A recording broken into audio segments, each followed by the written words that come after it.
ले चलते आपको मध्य प्रदेश की विधानसभा में। इस वक्त मुख्यमंत्री डॉक्टर मोहन यादव कुछ कह रहे हैं। हम सब इस बात को जानते हैं कि जिस छोटे से परिवार के साथ पार्षद के रूप में आपने ये राजनीतिक यात्रा चालू की, उसके पहले विद्यार्थी नेता के नाते से छोटे से गांव से आकर के भारत सरकार के लोकप्रिय और सबसे बड़े मंत्रालय में आपने सफलता से काम किया। कई बार हमारे अपने ही सदन के भी आप मंत्री रहे, प्रदेश के कई बार अध्यक्ष रहे।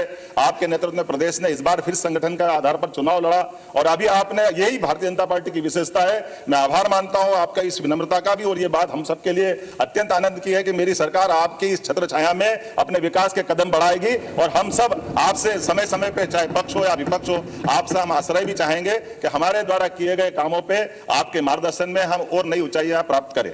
इस चर्चा के इस सत्र में माननीय कैलाश जी विजयवर्गीय, वास्तव में आपने सही कहा भाई साहब, चाहे कैलाश जी हो, चाहे प्रहलाद जी हो, चाहे राकेश जी हो, चाहे गोपाल भार्गव जी हो, हमारे इधर सामने से भी रामनिवास रावत जी हो, हमारे अपने सारे, मैं तो कितना सौभाग्यशाली हूं, दो विधानसभा के पूर्व अध्यक्ष मेरे इस सदन के साथ में, डॉक्टर सीता शरण शर्मा जी, गिरीश गौतम जी, हम सब इतने आनंद में हैं, क्या नए क्या पुराने, सभी प्रकार के, मेरे सभी का अलग अलग एजुकेशन, मेरे एजुकेशन की बात की है। मैं इस बात के लिए भी आनंदित हूं कि यहाँ पर जो अधिकांश सदस्य जिनकी अपनी शैक्षणिक योग्यता और शैक्षणिक योग्यता से ज्यादा उनकी राजनीतिक योग्यता भी इस लायक है कि इस सदन को वो गौरवान्वित करेंगे, मैं आप सबका भी अभिनंदन करता हूं। आज के इस चर्चा सत्र में माननीय रामनिवास रावत जी, बाला बच्चन जी जो पूर्व नेता प्रतिपक्ष रहे, पता नहीं किस कारण से बाला जी आपका नंबर नहीं आया, मेरे आप खास मित्र हो, लेकिन उमंग जी भी आपके ही साथी है, पर मैं उम्मीद करता हूं कि आपके अंदर के दलों में, जैसे हमारे यहाँ तो थोड़ा ध्यान रखते हैं अगली पीढ़ी का, आप ठोकर खाने के बाद ध्यान रखते हैं। मैं उम्मीद करूंगा अगली बार आप हमसे सीखेंगे, क्योंकि ये जो व्यवस्था है, उमंग जी आपको धन्यवाद अदा कर रहा हूं। मैंने तो प्रारंभ में भी कल अपनी बात कही थी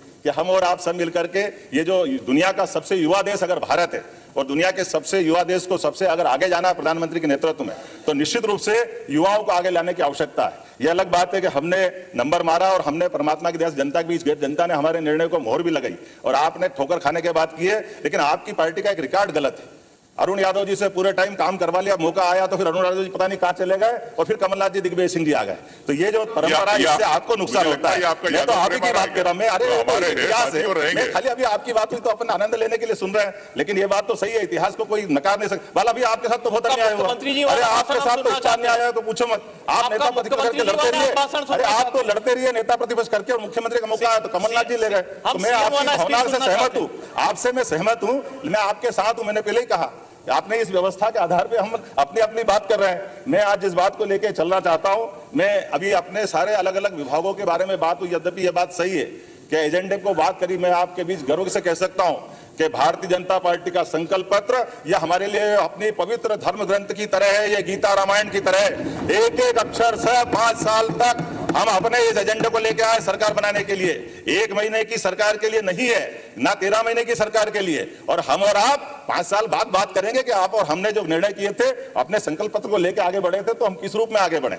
मैं आज आपके लिए खास करके 2-3 चीजें आपके सामने बताना चाहूंगा कि राज्य सरकार होती है मूलभूत सुविधाओं के लिए, उस पर भी हम काम कर रहे हैं, लेकिन सरकार अपने प्रदेश का मान, देश का मान और भारतीय सनातन संस्कृति का मान दुनिया में बढ़े, इसके लिए भी काम करने की आवश्यकता है। और मुझे इस बात की प्रसन्नता है, ऐसे कई विषयों को लेकर के जब से हमारी सरकार बनी है, ऐसे कई एजेंडों को लेकर हम आगे चल रहे हैं।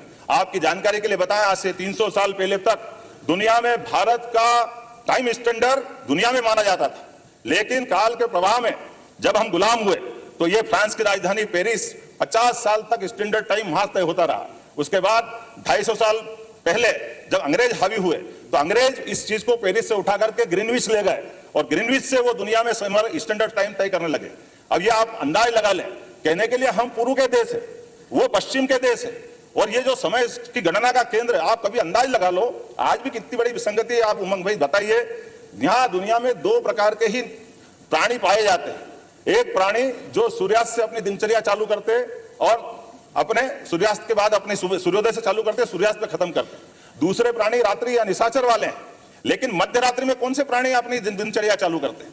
ये मध्य रात्रि में 12 बजे दिन बदलेगा, इसका कौन सा स्टैंडर्ड है? ये कौन सा पैमाना है? लेकिन ये वो पैमाना है जिस पैमाने को मैं थोड़ा सा आपके सामने बताना चाहूंगा। ये वो पैमाना है जिसके माध्यम से भारतीय संस्कृति को लज्जित करने का प्रयास किया। मैं अभी अपने विषय पे आ रहा हूं भैया, अभी खत्म नहीं कर रहा हूं, आपको भी मौका दूंगा, आप अपनी आंखों से जाके देखना। 21 जून और 22 दिसंबर दिन के 12 बजे उज्जैन के ऑब्जर्वेटरी में जाना, एक शंकु यंत्र 300 साल पहले बना है और आधुनिक साइंस की दृष्टि से जीपीएस है फिजिक्स का बना हुआ, जहां से आप डिसाइड कर सकते हैं कि दुनिया का सेंटर पॉइंट कौन सा है। आपको गर्व होगा वो उज्जैन और डोंगला है, जहां पे 23.26 अंश मिलेगा। लेकिन ये हमारे आधुनिक साइंस के आप उपकरण भी बता रहे हैं, जो हजारों साल से हमारे पूर्वज जानते थे। ऐसे गौरवशाली चीज को हम विस्मृत करके केवल पश्चिमानुकरण जो करने लगे, उस काल के प्रवाह के चक्र को बदलते हुए उस ऐसे रहस्यों को भी सबके सामने लाने का काम हमारी सरकार कर रही है। इसलिए वो पुरानी ऑब्जर्वेटरी जो राजा जयसिंह के समय बनाई हुई थी, 5 ऑब्जर्वेटरी, लेकिन एक नई ऑब्जर्वेटरी साइंस टेक्नोलॉजी विभाग के माध्यम से हम बना रहे हैं, जिसको आईआईटी के बच्चे रिसर्च करने जाएंगे, आईआईएम के बच्चे भी रिसर्च करेंगे। मध्य प्रदेश के 16 विश्वविद्यालय से 10 से ज्यादा विश्वविद्यालयों ने फिजिक्स के माध्यम से वहां एमओयू किया है और वो रिसर्च कर रहा है कि हाँ ये बात सही है कि हमारे लिए अगर स्टैंडर्ड टाइम की तय होगी बात। और एक और जानकारी आपको बता दूं, ये जो विषय हमने रखा है, इस विषय में कई मामलों में हमारे एशिया के कई देशों से संबंध 19 से 20 हो सकते हैं, लेकिन वो सारे के सारे देश दक्षिण एशिया सहित, चाहे चाइना हो, चाहे पाकिस्तान हो, अफगानिस्तान हो, ये सारे लोग मानते हैं कि स्टैंडर्ड टाइम की तय करने की अगर बात होगी तो भारत पे ये बात जाएगी और भारत में उज्जैन का वो मान बढ़ेगा, भारत का मान सम्मान बढ़ेगा। ये जो हमने कहा कि सरकार के माध्यम से क्या संबंध है, तो सरकार ने वो ऑब्जर्वेटरी खड़ी की है और एक नया प्रस्ताव सरकार के माध्यम से दे रहे हैं कि भविष्य की तरह से आईआईटी सैटेलाइट टाउन उज्जैन में इंदौर का विस्तारीकरण करेंगे, जिसके माध्यम से ऐसे भविष्य के ऐसे कई विषय भी, जैसे बाबा महाकाल की नगरी, ये केवल धर्म की नगरी नहीं है, ये ज्योग्राफिकली फिजिक्स की नगरी भी है, भूगोल की नगरी भी है, ज्ञान की नगरी भी। आप अंदाज लगा लो कि 2000 साल पहले जो आर्यभट्ट ने हमारा अक्षांश देशांश निकालने वाला जो यंत्र, आप मान के चले, अगर अपना हवाई जहाज उतारना है आपको आज भी, तो आप बताइए जैसे हवाई जहाज ऊपर उड़ेगा तो लगभग 1 लाख मीटर प्रति घंटे की गति से पृथ्वी घूमती है, वो वापस मुकाम पे आने के लिए अक्षांश देशांश की जरूरत पड़ेगी। ये सिद्धांत अगर किसी ने खोजा है तो आर्यभट्ट ने खोजा है। ये गौरवशाली पक्ष हमारा सबके बीच में आना चाहिए। मैं भी यार आपके बीच में आ रहा हूं, ये इसलिए कह रहा हूं कि आपको लगेगा कि ये पंगापंथी बातें हैं। अगर आपको कुछ बात कहना हो तो जरूर पूछ सकते हैं। माननीय अध्यक्ष, दिल्ली से प्लेन यहाँ बुलवा लो। नहीं, माननीय अध्यक्ष, बहुत अच्छा सुझाव है माननीय मुख्यमंत्री जी का। क्यों ना अपन आपका समय चेंज कर ले प्रदेश का, सब उसके बाद फॉलो करते रहेंगे अपन को।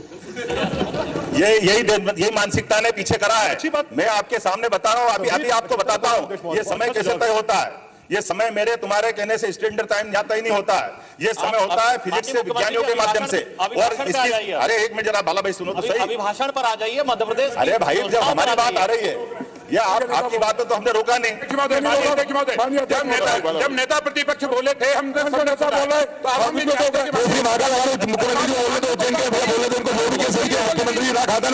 मुख्यमंत्री जी के सही जय महाकाल बना रखे, जय महाकाल।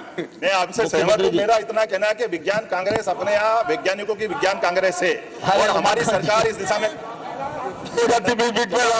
रुकना, भारतीय विज्ञान कांग्रेस के माध्यम से अंतर्राष्ट्रीय कांग्रेस करा करके स्टैंडर्ड टाइम कहां से तय होना चाहिए, इस दिशा में भी काम अपनी सरकार साइंस टेक्नोलॉजी विभाग के माध्यम से कर रही है। और अगर वो तय करेगी तो निश्चित रूप से इसमें बदलाव आएगा।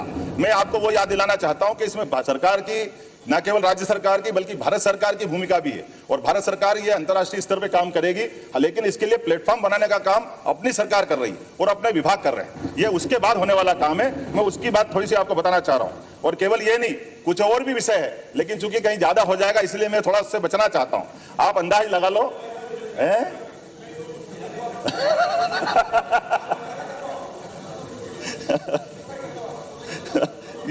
थोड़ा सा अब मैं इसकी बात इसलिए कर रहा हूं अपने बीच में से, जैसे आप ध्यान दीजिएगा कि हमारे यहाँ अपने सम्राट विक्रमादित्य, अब संवत की बात अगर करते तो आप अंदाज लगा लो, ये हमारे जो संवत है, आप संवत के मामले में आज भी मैं कांग्रेस पे ये इस ढंग से आरोप लगाता हूं कि आज भी कांग्रेस के उस तत्कालीन निर्णय के कारण से शक संवत की शासकीय